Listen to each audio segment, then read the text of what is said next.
certainly Lord Maude in the past few decades has been the biggest example of a Whitehall reformer we have, and certainly everything that we have done with Lord Maude has certainly been very interesting, it's insightful and quite punchy, I would say. So I think this will be a brilliant conversation this morning, and obviously a huge thank you to Lord Maude, the star of today's event, for joining us and coming and talking about your review. When we booked in this conversation, which was actually quite a long time ago, we said to Lord Maude's office, we're really keen to do it at a time when the review is out, and so we can read it and digest it and really get into it. And they said, let's go then with end of October, because we're very confident it will be out by the end of October. And here we are, and we do not have a copy of the review. I will not put Francis on the spot and ask for a date of when we're going to get it, but we have been told by Lord Maude that he is very keen to discuss in detail the content and recommendations of the review. So I like to think that this is essentially an exclusive preview for a very select group of people ahead of the actual formal launch when that comes.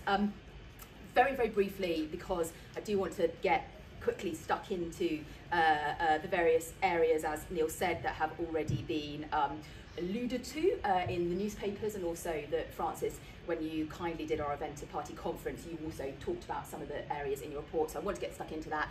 But just very briefly, for anyone who isn't aware of why we at Reform are particularly interested and passionate and so delighted to be able to host Lord Maude to talk about this topic today, we at the end of last year launched a new strategy which we called Reimagining the State, and we're a small team, so we chose two key areas as our kind of underpinning first topics that we wanted to look at within that, and we chose Reimagining Health for obvious reasons. I'm sure everybody can understand why we felt that health should be a big focus for a really radical rethink. But we chose Reimagining Whitehall as the second one. And some people are a bit sceptical, why wouldn't you choose education and skills? Why wouldn't you choose the economy? Well, for the very reason that the functioning of the state is entirely dependent on the decisions that are made in a tiny nucleus of the civil service, which is Whitehall. That's where budgets are set, that's where priorities are agreed, and that from Whitehall ripples out to every aspect of how the state functions. And if we think about the multiple reviews and reports and inquiries that we've had into the functioning of Whitehall and the civil service over many decades now, I think we can all agree, maybe not on the exact detail and the precise points that we want to change, that Whitehall is not functioning at the level that we wish it was, and indeed that it has to be functioning at in order to deal with this era of crisis in particular that we are going through. So for us, and for the work that Lord Maude is doing, this is so fundamental to the future of this country and how the state operates and actually enables us to be prosperous, competitive, to support people, to transform people's lives, to ensure that we are a healthy, wealthy country. And that's why we chose to focus on Whitehall as a really core part of what we do at Reform. I said it'd be brief. Hopefully that is brief enough before I now turn. I have the honour and real privilege of being able to do the first half of this session this morning as an actually in conversation where I get to ask all the questions that I would like to of Francis. And then, of course, I will make sure there is some time to open up to questions. So have a think about particular areas or topics or questions that you would like to put to Lord Maude, and I will come to you in due course. But Francis, again, thank you. We're so grateful that you have given up your time to join us. You've been asked to do you have done, in fact, a review. I understand a very weighty tome we're due to get. But looking at governance and accountability is a word that comes up a lot in conversations around Whitehall and government. And I wanted to start with just a very broad question, if I may, before getting into some of the more specifics of your recommendations. But what would you characterise as the fundamental problem with accountability in the system? And is the current governance model that we have at the moment actually one of the factors that is undermining accountability in Whitehall? Well, look, I mean, thank you. It's great to be with you. And obviously, I have to be a little constrained in what I say because this report has not yet been published. But the principal exam question I set myself was, why is it that there are critiques made of the civil service, going back to the Fulton Committee in 1968, 55 years ago, which was itself drawing on previous critiques, and which have been repeated serially since then. And why is it that, despite these not being controversial, you know, if you think about the three that I tend to focus on, churn, dominance of generalists over specialists, the sort of closed culture, the lack of willingness / ability to use people from outside, influence from outside, a kind of quite closed culture that still persists. And that no one says these aren't real, and no one says that they shouldn't be solved. And a lot of people have tried, but it doesn't happen. So the fundamental question is, why not? And it does, for me, come down to issues of accountability, of governance and accountability. A couple of kind of points to begin with. First of all, that nothing I'm recommending is new. These are all things which have been recommended, maybe in different places, different times, but there's nothing that is new.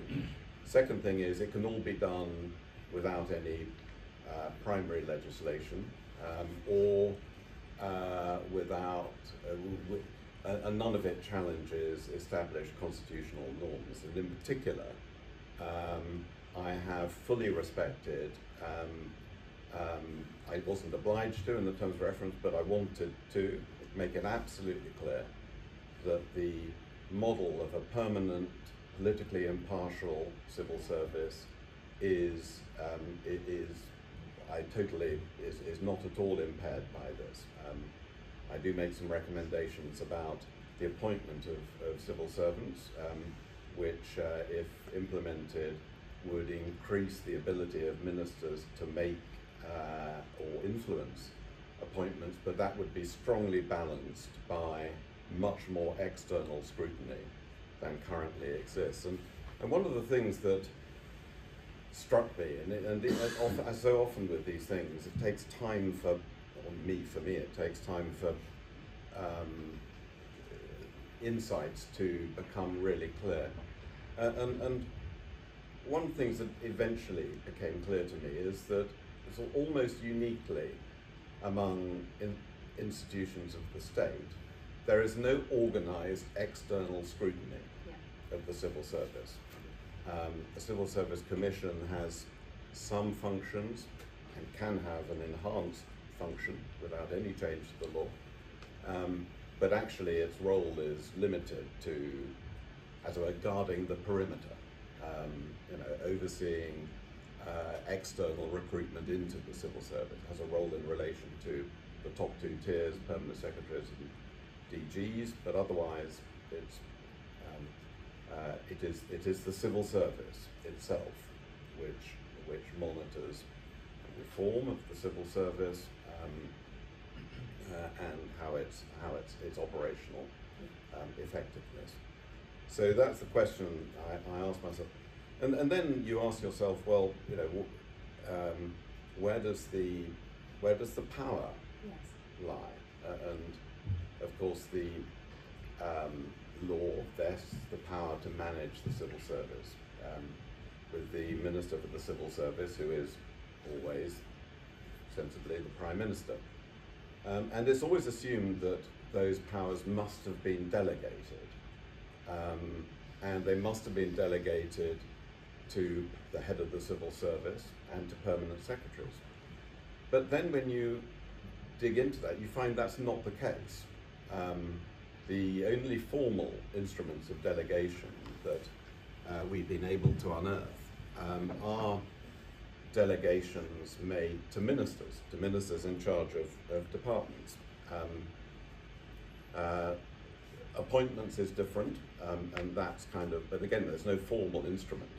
It's sort of buried deep in this very dense, impenetrable document called the Civil Service Management Code. You can sort of pick bits out of it in different places if you're diligent enough. It contains these immortal words. I haven't got them in front of me, so I'm slightly paraphrasing. Ministers will have a legitimate interest in a small number of posts. For example, because the post holder works closely with the minister. Well, given that ministers are effectively accountable to Parliament and the public for what is done by every single post holder in their department, I think most ministers would kind of think they've got a legitimate interest in all of them. How they want to express that interest will vary, but it's an extraordinary, and no one would sit down and seriously write those words today. So yes, the delegations, there's no scheme of delegation. The civil, and extraordinarily, and this is the first extraordinary finding, there is no delegation to the head of the civil service to run the civil service.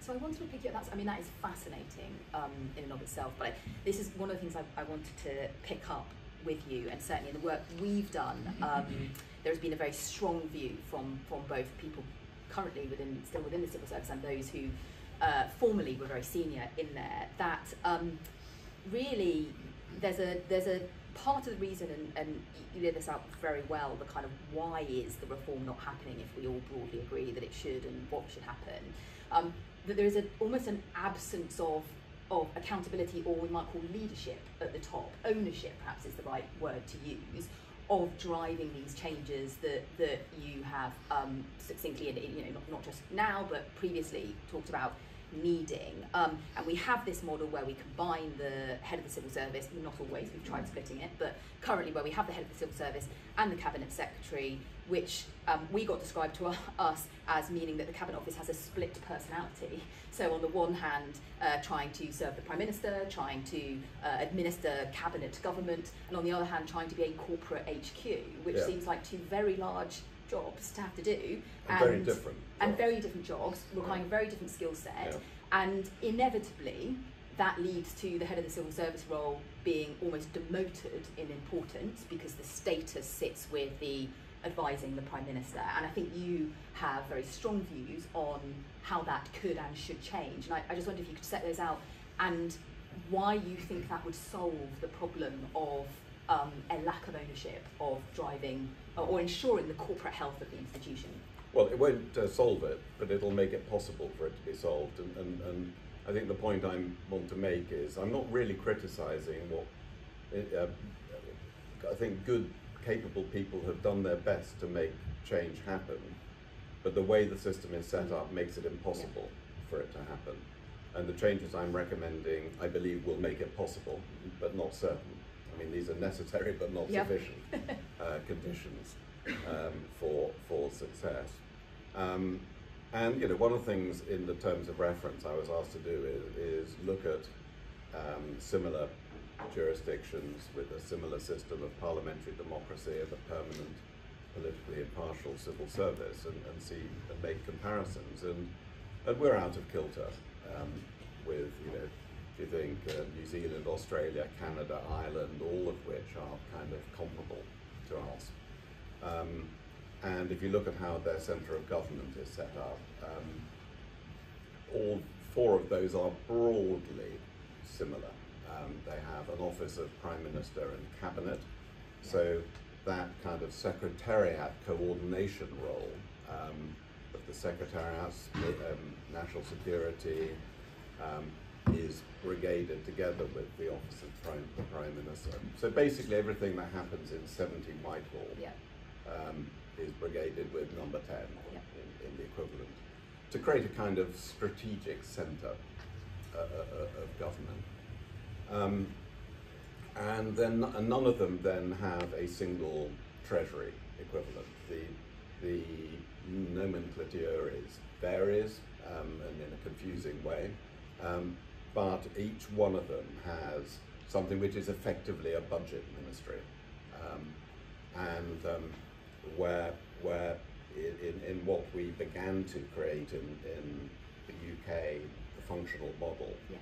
You know, what you describe as the sort of corporate headquarters kind of function would be brigaded together in some kind of, in Ireland, I think it's called the Department of Public Expenditure and Administration or Management or something.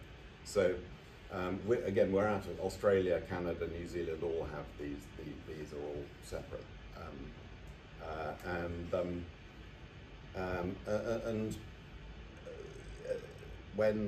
Whenever, again, this is not a new concept, and people sometimes say, well, isn't that what Harold Wilson tried to do in the 60s? And the answer is absolutely not. What he was trying to do was to take control of economic policy away from the Treasury, which is very different. And I would say the Treasury should be the economic ministry, taxation, overall fiscal policy, including the spending envelope, financial regulation, all of those things. But there is a big advantage in bringing together the allocation of public expenditure together with its oversight, its effective oversight, through the horizontal functions, which are strong, which should be strongly led from the centre. And so you create that structure. On the issue of the head of the civil service and cabinet secretary, this has been debated endlessly, and we tried to split it in 2012, I think, with Bob Kerslake, the late Bob Kerslake, who had a strong track record as a change agent. But the way the system was set up at the time, he was made to feel that he wouldn't have authority unless he continued to be permanent secretary of what was then CLG. And that was a mistake. And I tried to persuade him to give that up, and all the kind of pressure was partly because, and again, I hadn't quite appreciated, there was no delegation of power. So the power of the head of the civil service to get change made is, as one of them said, it's through cajolery, persuasion, charm, all these things, and for any agent of change, you need all of those things. You need to get buy-in. You need to take people with you, generate goodwill, all of this good stuff. But behind it, there has to be authority and a mandate. And there's currently no mandate and no actual authority. And that was the problem. And I didn't realise that sufficiently at the time. And one of the other things you tried as well was the creation of a CEO in John Manzoni, and then obviously has now become a COO, which was supposed to do that quite functional, operational, corporate health part, the administration of the institution. And I think it would be fair to say that the status and power has continued to be lacking to drive forward that agenda. And one of the things that we heard a former very senior permanent secretary said to us, the problem is if you split out these roles or you try and create the kind of operational functional person, is that they're not anointed by the PM. And so the power comes from the proximity to personally the Prime Minister. That's why the Cabinet Secretary has it, and why splitting anything else just doesn't work. In the model you're describing, how do you avoid the Permanent Secretary, if that's who they are, of the PM's department, the strategic part, which makes sense? How do you avoid that person just essentially becoming the default Cabinet Secretary? Well, and partly it's a cultural, you mentioned at the start, this cultural issue where policy is king in government. Someone described it as kind of, the white collar work is the policy and the blue collar work is the, what we would all say the most important bit, which is the how the hell do you get the policy to be implemented on the ground. but that status mismatch and Yeah. the kind of, you know, the combination of the pull of the PM and the sort of that anointment sense, and then the cultural bias in the system towards policy and serving ministers. Well, I wouldn't say policy is less important, but it is 10% of the challenge. It is working out what to do. Exactly. 90% is how the hell do you make it happen. And you know, I'm very familiar with the argument made that, you know, all the authority comes from the Prime Minister, so the Cabinet Secretary goes in to see the Prime Minister every day. Just if you had a Department of Prime Minister and Cabinet, then it would be rational for the Cabinet Secretary role to be the Permanent Secretary sitting over that, in official terms, that department, that office. So I fully understand the argument, but what goes alongside that is when you talk about the failure of the lack of ability to drive through agreed changes over a long period, officials will say, well, ministers often aren't interested in this. Exactly. You are the exception that proves the rule, to be honest. Yeah, and look, I mean, and I completely get that.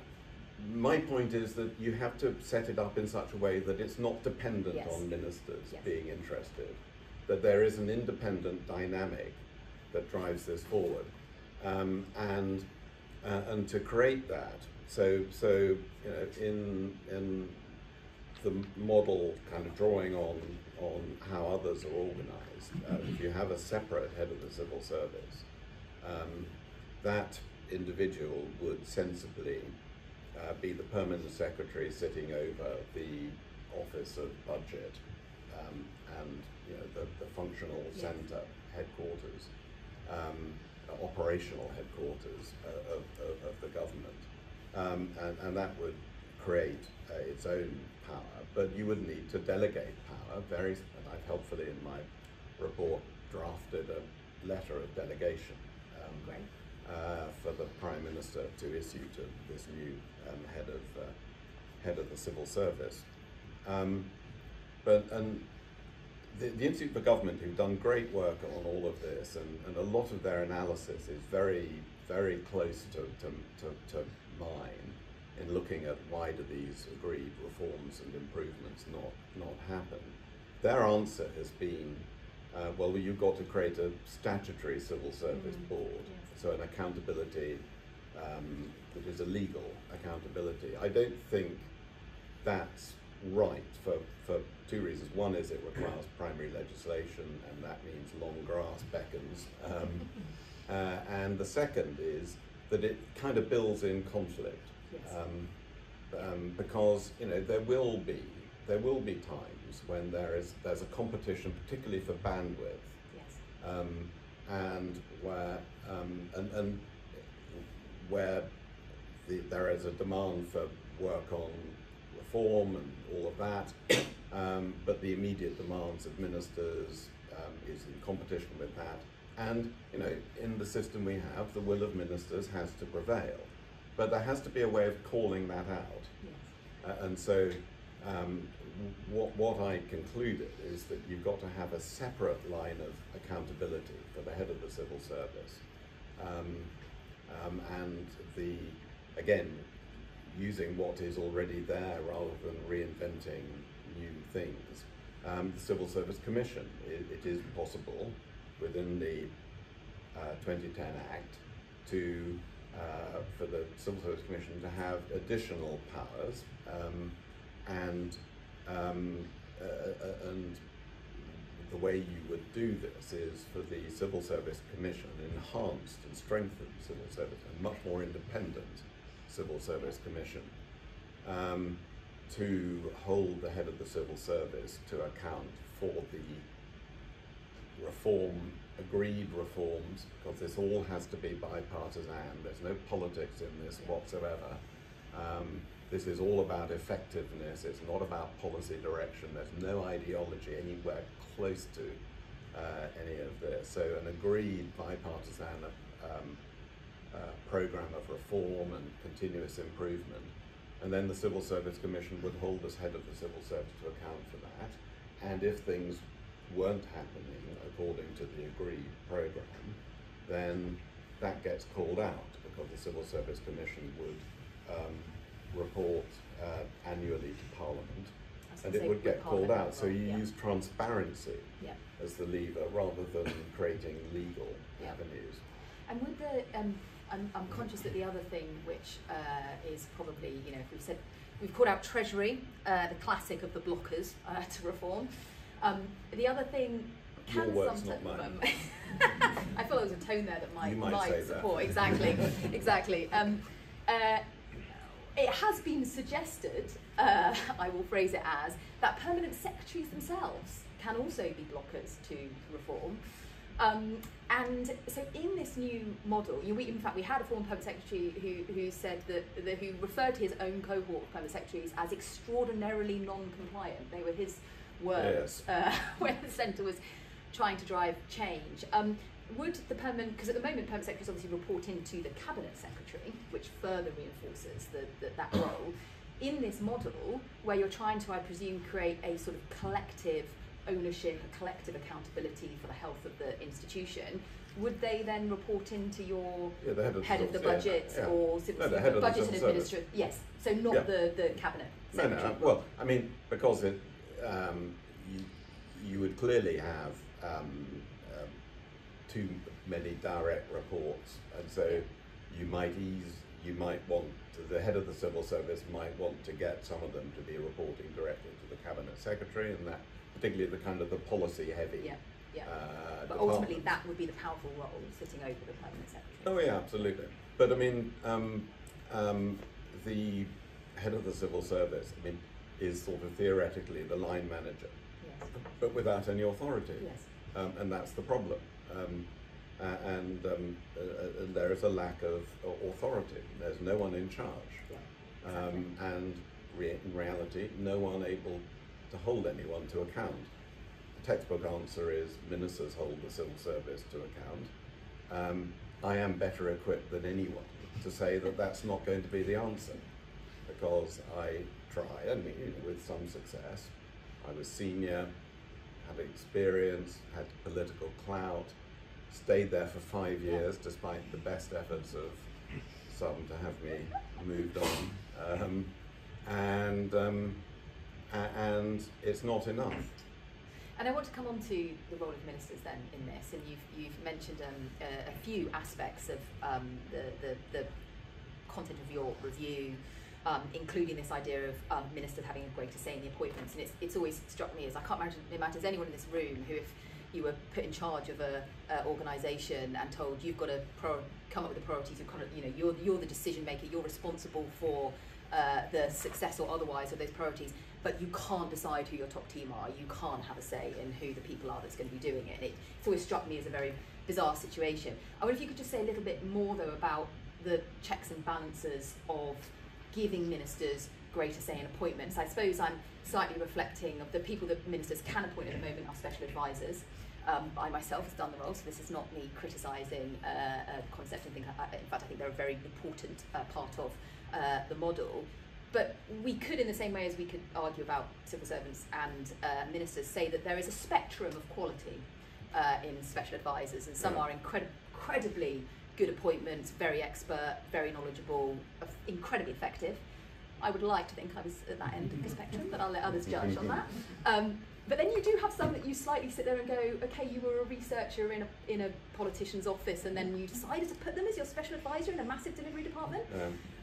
Is there a risk in this? Or I suppose really the question is, how are you avoiding the risk of appointments becoming more about loyalty? Not that that's not important, because I think it is, but more about loyalty and I like this person rather than the right people in the roles. Well, look, I mean, this is always going to be controversial and difficult, and frankly, if I were the government, the bit of the kind of principal things I'm recommending, I would hesitate about implementing reforms I'm recommending on appointment of civil servants, because it's kind of it's lots of controversy attached to it. I think I've dealt with it in a way that builds in proper checks. It in fact strengthens the checks and balances and strengthens the scrutiny, and I think would strengthen the ability of the civil service to be properly strong, impartial, able to serve an incoming government as well as the current government. And I have a chapter about ministers and special advisors, and I think and there have been a lot of criticisms made of the way ministers are appointed, how they're prepared for their roles, which is basically not at all. And that's kind of wrong and quite unnecessary. And some of the criticisms of that you voice of SPADs. I think special advisors can play an incredibly important role, but the role is not just having someone comfortable around you. There are real things to be done. Ministers should stay in post for longer. Prime ministers need to think more about what are the qualities, the fit.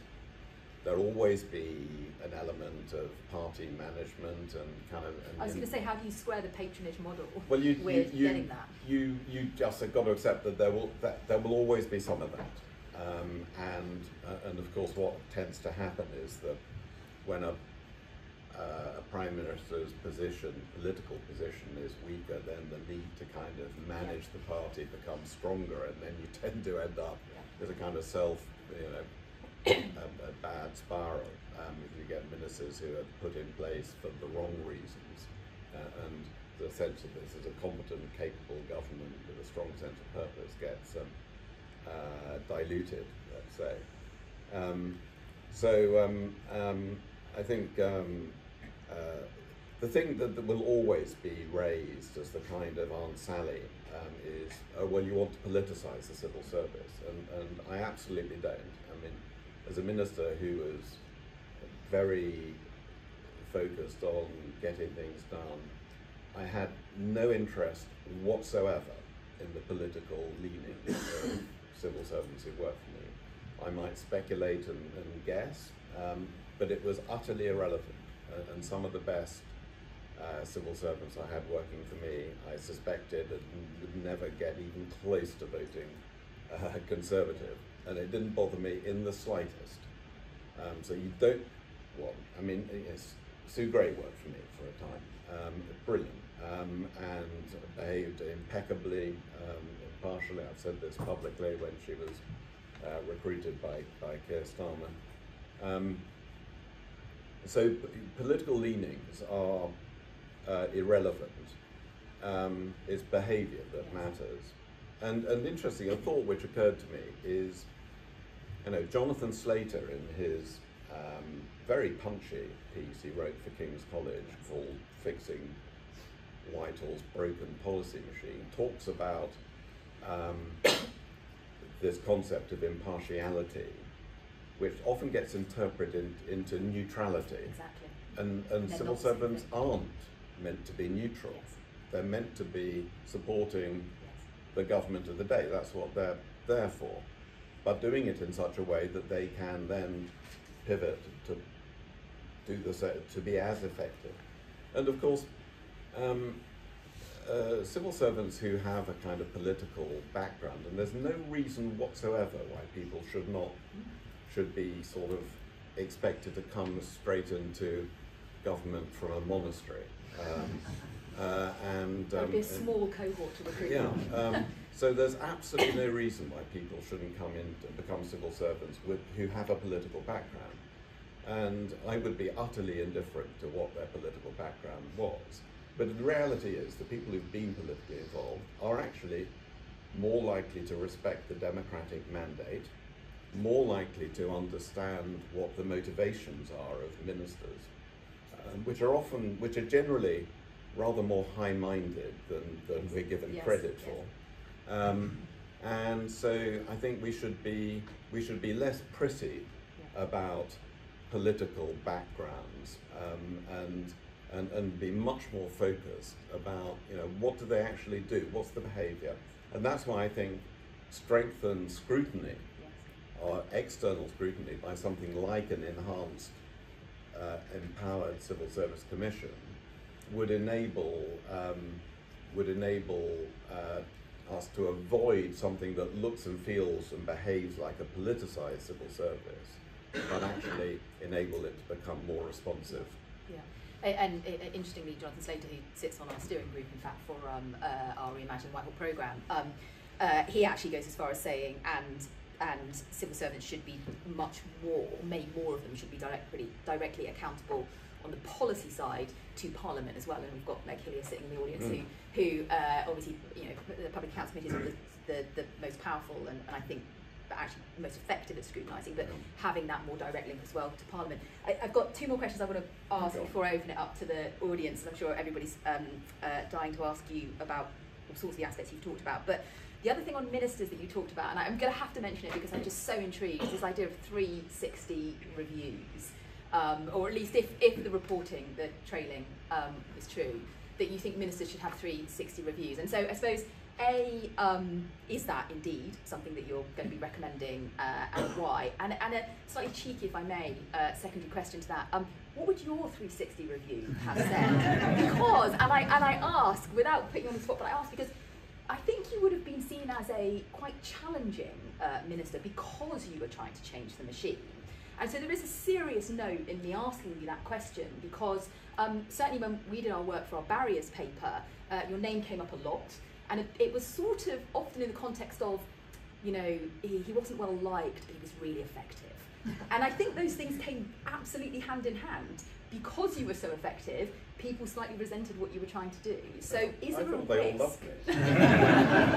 this is awkward, isn't it? That I've just exposed that. But there is a serious thing in, is there a risk where you have a really genuinely reforming minister that actually a 360, given the incremental nature of Whitehall, the insularity, the kind of some of those cultural things we talked about, that actually could be quite difficult. Yeah. Look, I mean, this is kind of sort of something I put in passing. Really, it's not of huge significance, but it's part of actually ministers being able to be supported better. Most of us aren't very self-aware. I did do 360 reviews. I got the Institute for Government to do them for me. Very interesting. Okay. So you can literally answer the question. Yeah, but I've forgotten what it said. Okay. But kind of blanked it. But it was very useful. I remember when we were doing the work preparing to come into government before the 2010 election, the word came back from Whitehall. What would be really useful is if incoming ministers could tell us what their working style is. And it's a kind of pointless question because we all think our working style is completely normal. And yet, actually, for all of us, it's completely idiosyncratic. I wouldn't be able to begin to describe what my working style is, but someone else probably could. Yes. Yep. And you need to do that. That's part of the sense in which, creating self-awareness. If you were going to do 360 reviews of ministers, the sensible person to do it would be the lead non-exec in the department, who is should be a personal appointment, and there should be a high level of trust and affinity between the two, and able to,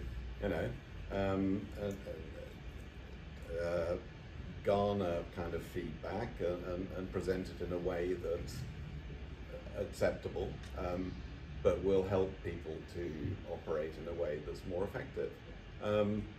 Ministers work, insane hours under immense pressure, and sometimes don't behave perfectly.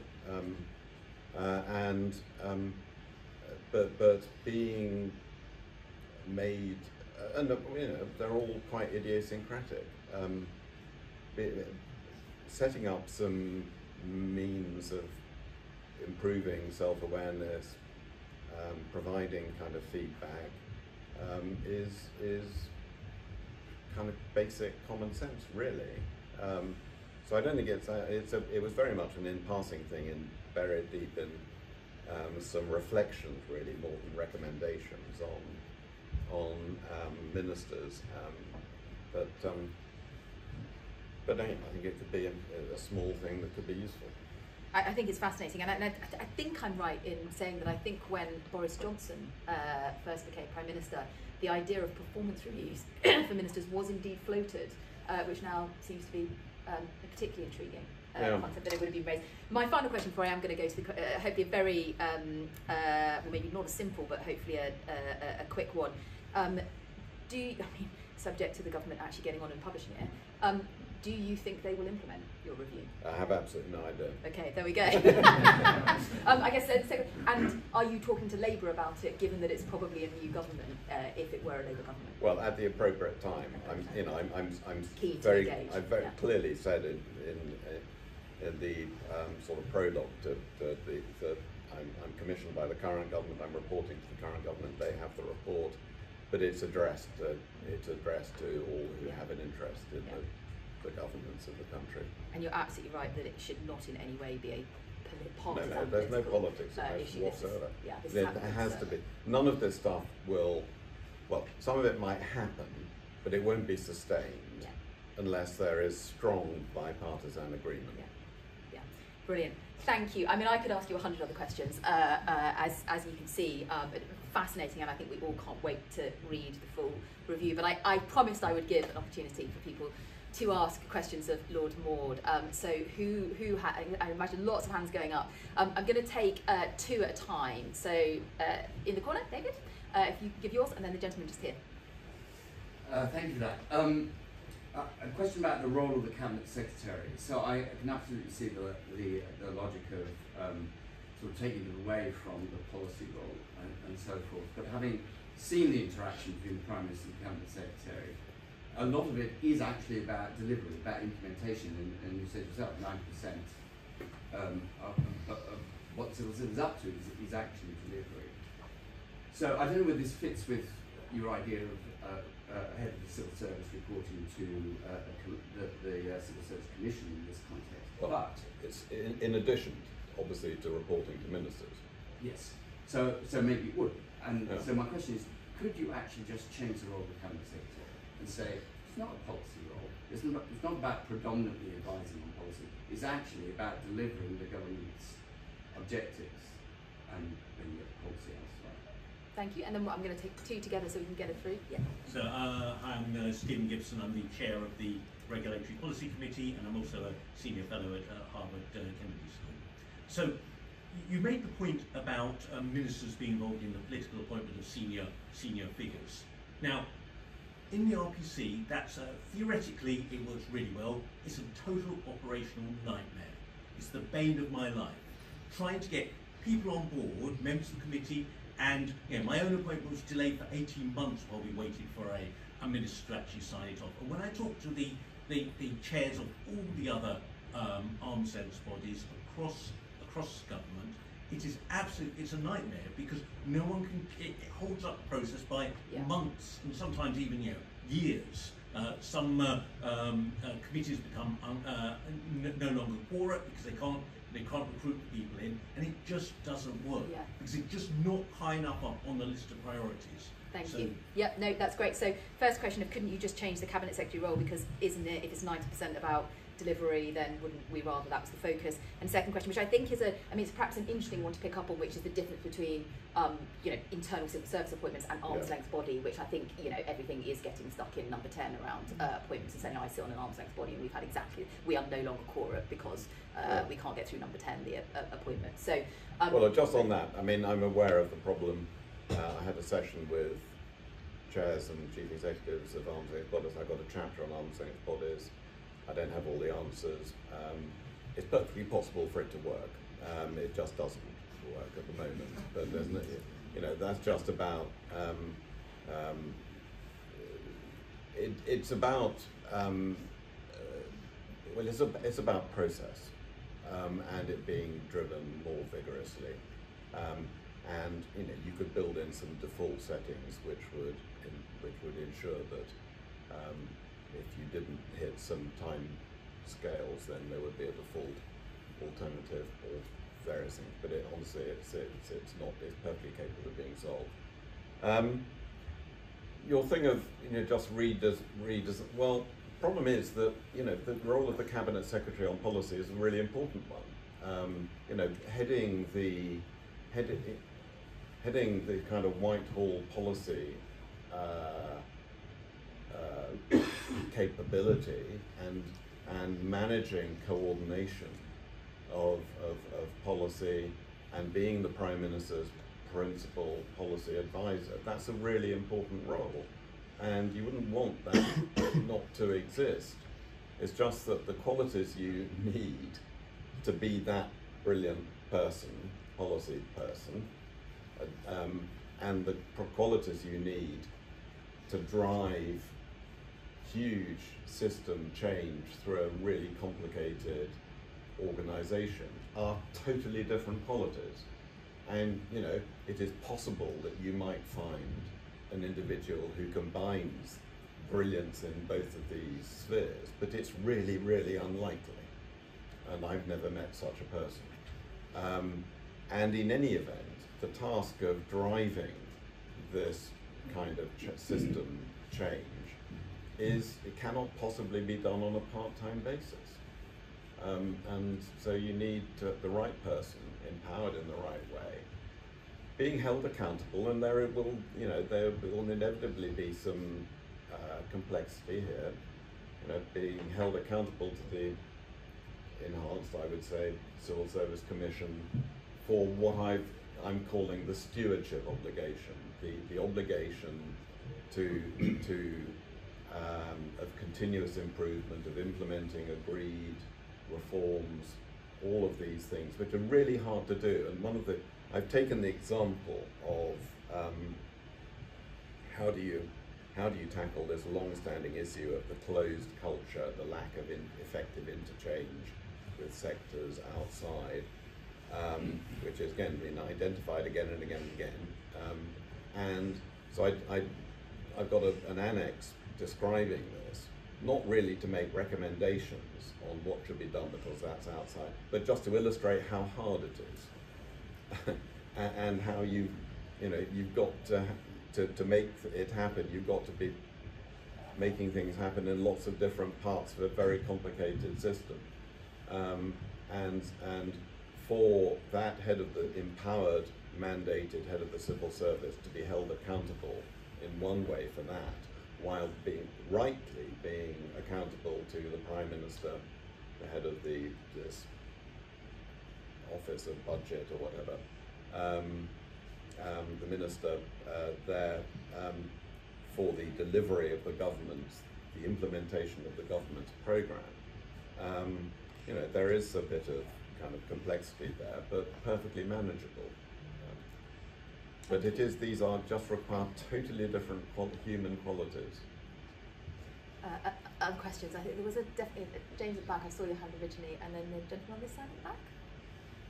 Thank you. James Johnson, Workday. I'm long-term observer of the Cabinet Office. I'd like to ask you a question about kind of external recruitment. If I remember back in the sort of time you were MCO, you seem to do pretty well at getting people in from outside. You've got Catherine Davidson in the implementation team. We saw people like Ian Maxwell, Mike Bracken, Steve Kelly, had all the right in the Cabinet Office. And then there was the sort of pilot with the MOs, which I think were kind of controversial for some ministers, but a couple of them did take them up. So I guess my question is, given that you managed to kind of get those people in, what is the problem there? What would and if you could have fixed that problem, what more would you have done, given that you were probably leading the charge in terms of getting external folk into your office? Right, and then we'll go to Mr. Andrew West, as one of your former civil servants, always happy to provide 360 feedback. I'm just interested in whether you thought about the benefits that would come from the information flowing the other way. In other words, the degree to which a structure which allowed civil servants to be held more accountable could also provide stronger feedback the other way to prevent the Alice in Wonderland 3 impossible things before breakfast. Okay, so on external recruitment, I've got some reflections on this. Solving it is outside my remit. My remit is governance and accountability, and and I do have some reflections on it, but they're not recommendations. But it's hard to do. And again, there's a whole lot of things about a COBA, the role of a COBA, which the chair of a COBA is very aware of.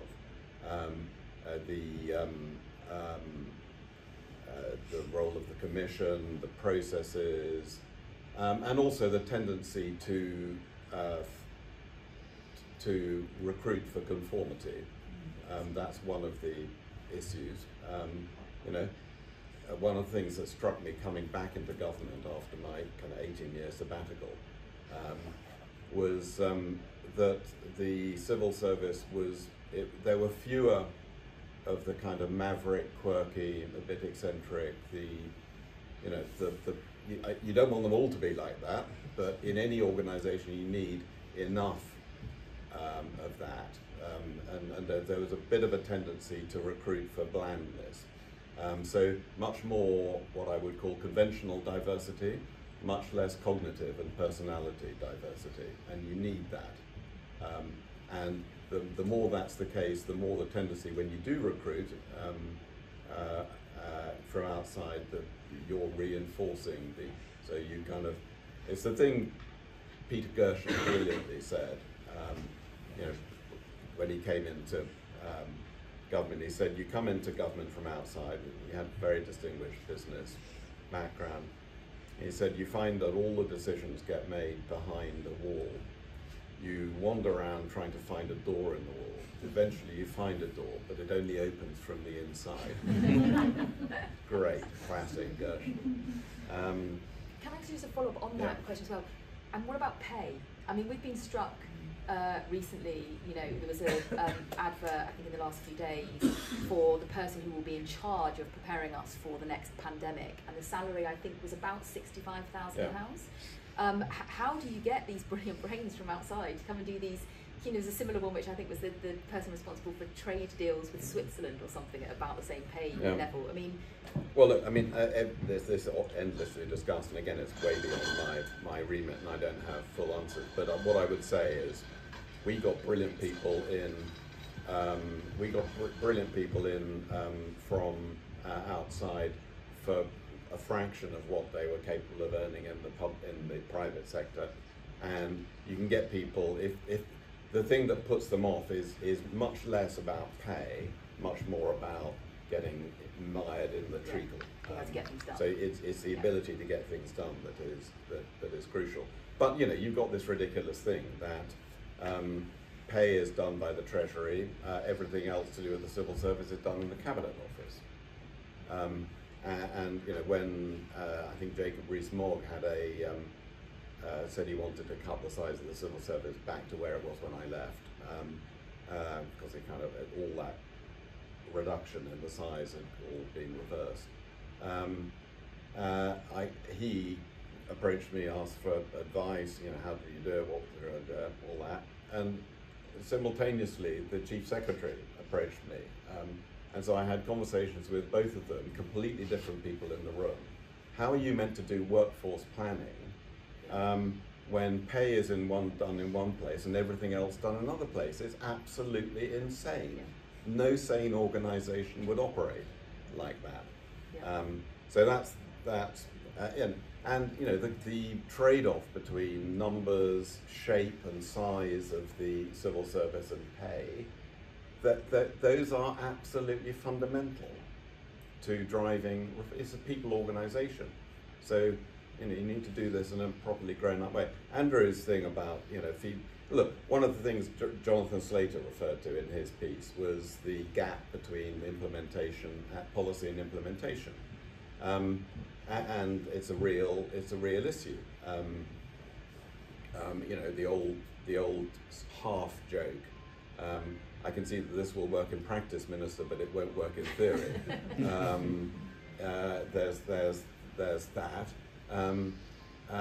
You have to have policy and implementation really joined up.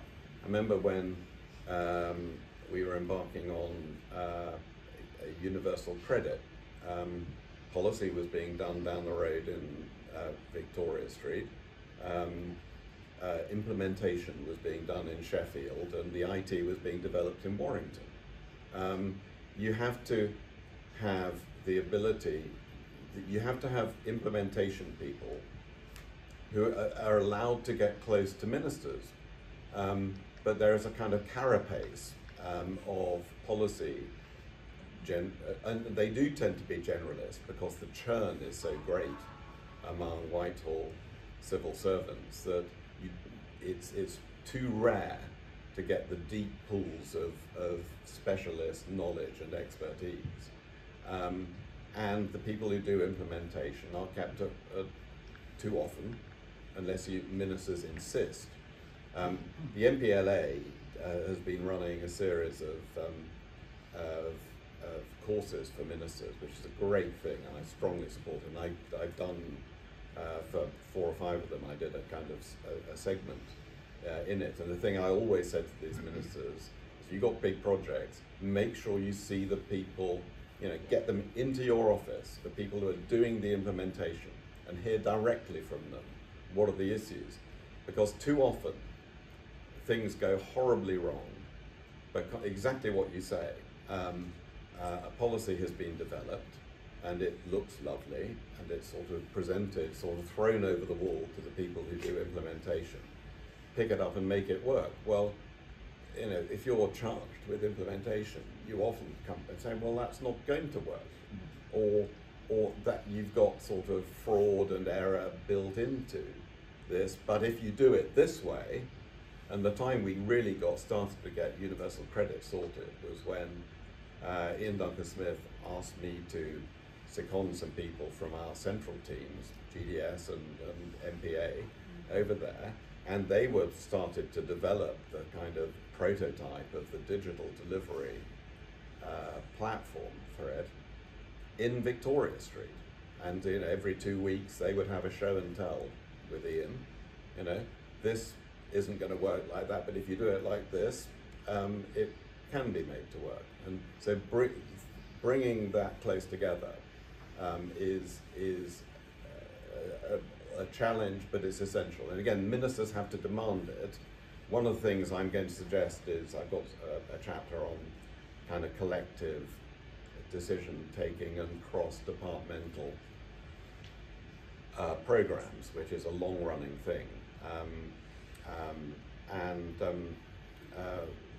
Cabinet committees, when a cabinet committee is taking a decision on a big policy program, the permanent secretary should be there presenting and the SRO presenting the implementation plan and being questioned on it.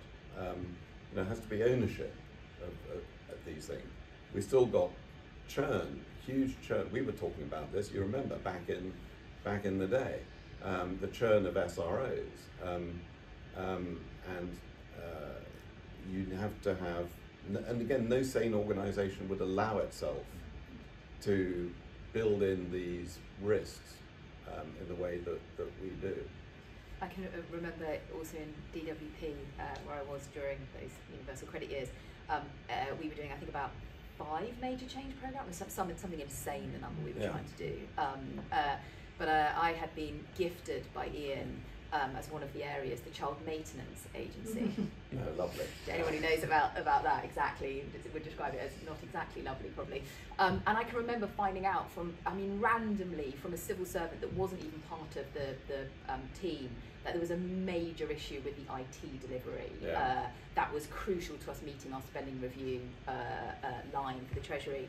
And no one in the policy team had come to talk to us about it, to say that this is a big implementation problem. And that kind of disconnect between, okay, we've promised we're doing something, but who are the people who can tell us where the issues are is absolutely huge. And often, the reason we set up the MPA, the Major Projects Authority, now the IPA, which has actually done quite a lot around improving retention and slowing down churn. But not enough, and again, they haven't been empowered enough. Yes. And I made the last review guide, I made some recommendations to strengthen their powers, which are something which have been implemented. Yes. But and a lot of the problems were people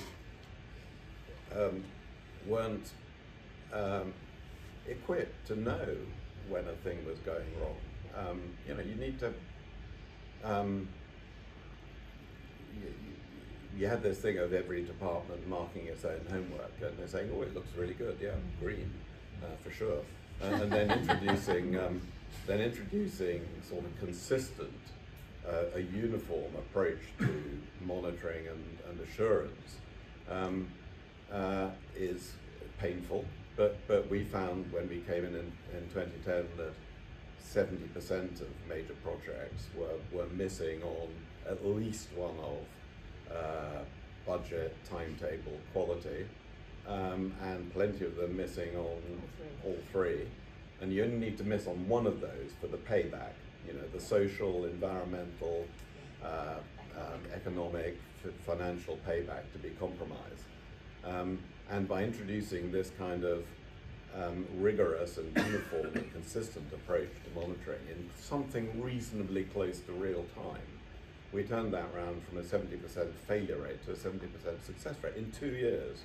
And then the MPLA building capability, awareness, you know, building the kind of, you know, the sort of fingertip feel of being knowing what to look for when spotting earlier when things are going off track, and then enabling intervention to be done quickly.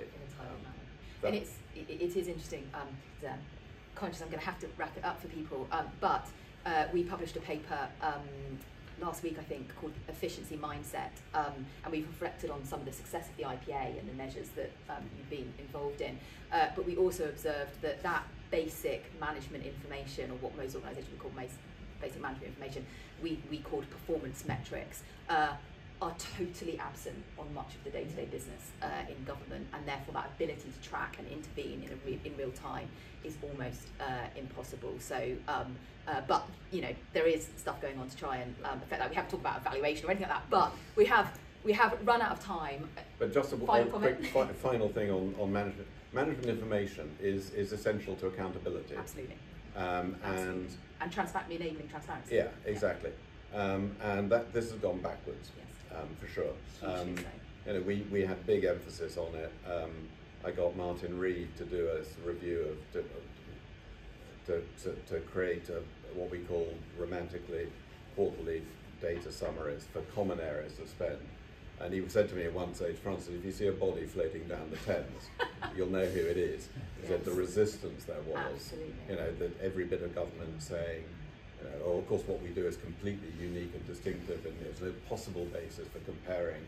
Yeah, there, you can compare, and where it's different, you can explain. Yeah. You know, it's a perfectly normal thing. But I talked to one lead non-exec in a department. I said, what's the quality of management information you see at the board? He said, what? We don't see any. And again, that's I've got some recommendations on that, because that's just basic. And you know, lack of data, lack of management information, lack of consistency.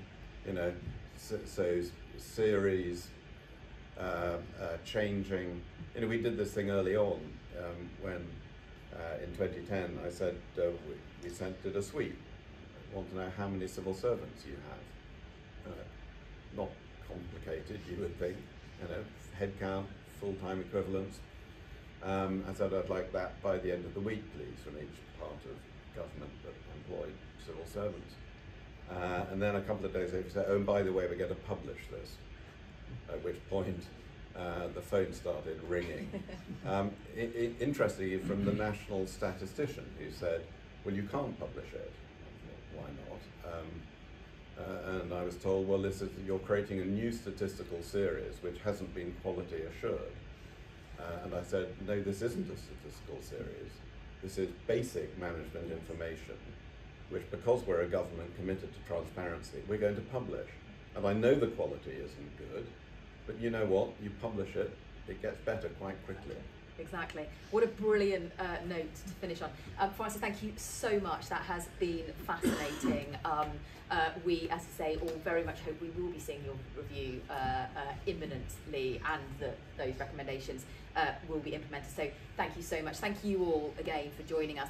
Thank you, PA, for hosting us in this fabulous building, and as Neil said, being such a strong and long-standing supporter of reform. We are a small charity. This is how we make these conversations and our research possible, by our generous support. So thank you. So please stay afterwards. We are going to have breakfast or brunch, maybe. It's better if it's served, exactly. So there will be stuff being put out in a moment. Please stay, chat, continue the conversation. And aside from that, can we just say our thanks to